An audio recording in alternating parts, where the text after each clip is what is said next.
since maybe more than 10 years I was dreaming to be a journalist, and but I didn't imagine myself that I'll learn about it. This class is like part of my dream, so I was so happy to take it. Maybe somebody wanna tell his story. He can. He wanna make any videos, music video or documentary.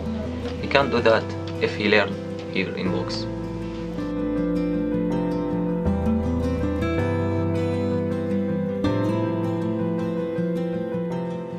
After the books is finished, I can use the camera alone, and I can make the video, funny video or documentary video or action video, if what I need, because I learn everything with the teacher. They learned me everything about the video and how I can use the camera.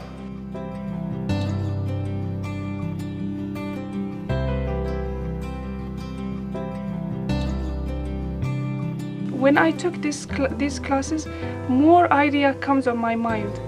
Before it was I want to write a story. Then now I'm thinking like I want to take a video like as a story. Whatever I see, I just want to take a video. As I learn, I want to do it. I want to apply that.